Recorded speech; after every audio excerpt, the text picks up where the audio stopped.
আমার স্বামী তার প্যারালাইসিস বোনের দেখাশোনা করার জন্য রেখে গেল, আর পুরো পরিবার গেল তারা ঘুরতে। আমার শাশুড়ি গাড়িতে ওঠার আগে আমাকে শাসিয়ে গেল, তার মেয়ের যেন দেখাশোনার কমতি না হয়। আরিয়ান আমার স্বামী একবারও পিছনে ফিরে তাকালো না। আর গেট বন্ধ হতেই তার বোন হুইল চেয়ার থেকে উঠে বলল, আরোহী ভাবি আজকে কি রান্না করবা? আমি পিছন ফিরে তাকিয়ে ভূত দেখার মতো চমকে গেলাম। কিভাবে সম্ভব? মনে হয় আমি আকাশ থেকে পড়লাম।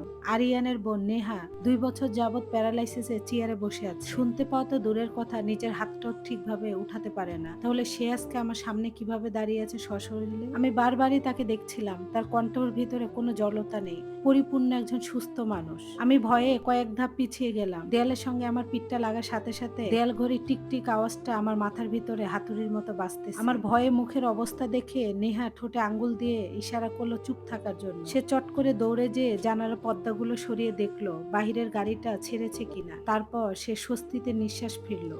নেহা আস্তে আস্তে আমার সামনে আসতে লাগলো। আমি তো ভয়ে থতমত খেয়ে দাঁড়িয়ে আছি। তখন নেহা বলল, ভাবি আমাকে দেখে এমন ভূত দেখার মতো ভয় পেয়েছো কেন? আমি তোমার ননদ নেহা, যা দেখছো ঠিকই। তখন আমি বললাম, নেহা তুমি না অসুস্থ? তাহলে তুমি আজকে সুস্থ হলে কিভাবে? নেহা আমার মুখে কথাটা শুনে রিল্যাক্স করে সোফার উপরে বসলো। মনে হচ্ছে এতদিনের হুইল চেয়ারে বসে ক্লান্তিটা দূর করছে। আমি একটু আমতা আমতা করেই বললাম, নেহা তুমি হাঁটতে পারো, কথা বলতে পারো? তাহলে এতদিন বোবা সেজে থাকা হুইল চেয়ারে বসে এটা কি?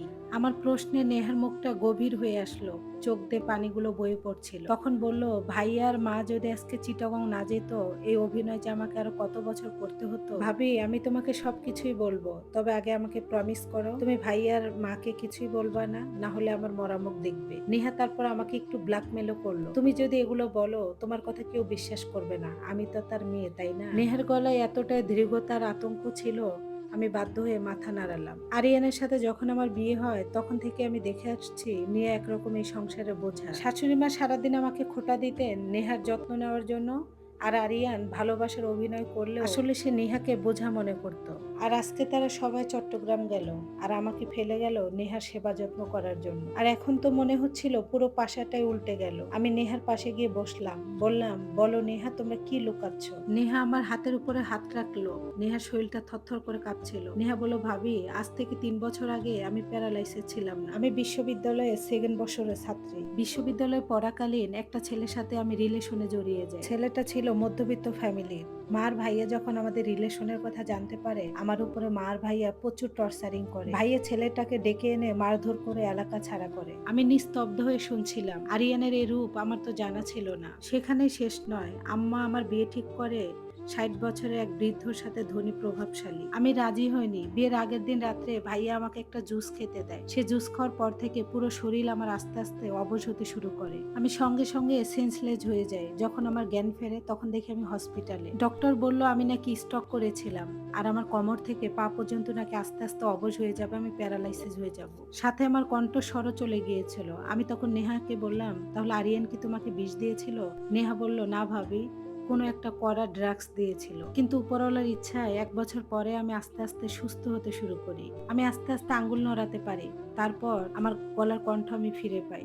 তবে তখন আমি অভিনয় করেছিলাম আম্মা যদি আবারও টাকার বিনিময়ে ওই বুড়া লোকের সাথে আমাকে বিয়ে দিয়ে দেয়, ভাই আমার জীবনটা শেষ করে দিবে। তাই আমি সুস্থ হওয়ার পরেও 2 বছর ধরে প্যারালাইসিসের অভিনয় করে যাই। এই হুইল চেয়ারটাই আমার সঙ্গী। নেহার চোখ দিয়ে অবরন্ত পানি ঝরে পড়ছিল। নেহার পানি দেখে আমি নিজেকে ধরে রাখতে পারিনি। আমার চোখ দিয়েও টিপ টিপ করে পানি পড়ছিল।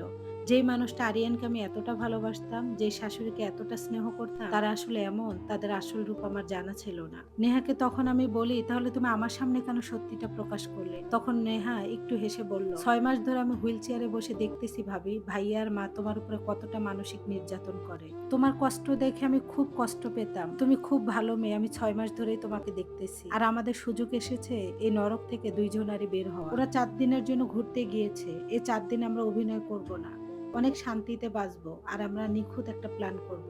আমি জানালার বাহিরে একটু তাকালাম। আকাশটা মেঘলা হয়ে আসছে, আর নেহার কথাগুলো মাথার ভিতরে আমার ঝড়ের মতো ঘুরছে। একদিকে আমার সংসার, আর একদিকে একটা নির্মম সত্য। নেহা একটু একটু ভয়ও পাচ্ছিল, আমাকে ভরসা করতে পারছিল না।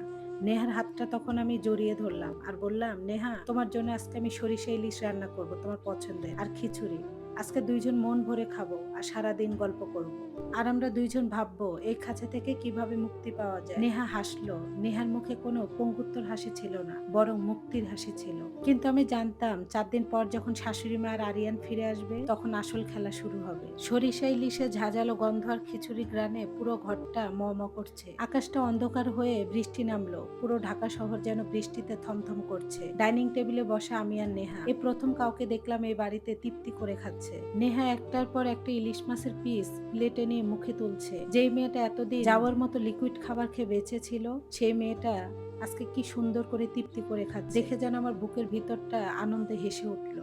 নেহা খাবারটা খেয়ে তৃপ্তির একটা হাসি হাসলো। ভাবি, হাতে যে এত জাদু আছে আগে তো বুঝিনি। ওই ডাহিনী বুড়ি আর তোমার কুলাঙ্গার স্বামী তোমাকে এই কয় মাসে কাজের বুয়া বানিয়ে রেখেছে। আমি একটা মৃদু হাসি হাসলাম আর বললাম, থাক নেহা, এখন এসব কথা বাদ। তুমি না বললে নিখুঁত একটা প্ল্যান করতে হবে? 4টা দিন কিন্তু চোখের পলকে কেটে যাবে, তারপর কিন্তু ওরা ঠিকই ফিরবে। নেহার মুখে এত সুন্দর হাসিটা সঙ্গে সঙ্গে মুখের সঙ্গে মিলিয়ে গেল। নেহা ডাইনিং টেবিল থেকে উঠে ড্রয়িং রুমের সোফায় যেয়ে বসলো। আমিও তার পিছে পিছে গেলাম। জানালা দিয়ে বৃষ্টি দেখা যাচ্ছে। বৃষ্টি আরো বেগে আসছে, ঠিক যেমনটা বাড়ছে আমার মনের ভিতরে ঝড়। আমাদের প্রথম কাজ হচ্ছে প্রমাণ জোগাড় করা, ভাবি, নেহা বলল। দেয়ালেরও কিন্তু কান আছে। ভাইয়া যে ড্রাগস ব্যবসায়ী আর একজন আন্ডারওয়ার্ল্ডের মানুষের সাথে জড়িত, তার ডকুমেন্ট ভাইয়ার ঘরের আলমারির লকারে আছে। আমি চমকে উঠলাম। আরিয়ান ড্রাগস ব্যবসায়ী? আমি চমকে উঠলাম। যে মানুষটা এক বড় মাল্টিন্যাশনাল কোম্পানিতে বড় পদে চাকরি করে, তার আড়ালে এত বড় অন্ধকার। হ্যাঁ ভাবি, নেহা বলতে লাগলো। তারপর বললো, হ্যাঁ ভাবি, আমাকে যে ড্রাগস দেওয়া হয়েছিল সে ড্রাগস গুলো ভাইয়া লোক দিয়ে ল্যাব থেকে এনেছিল।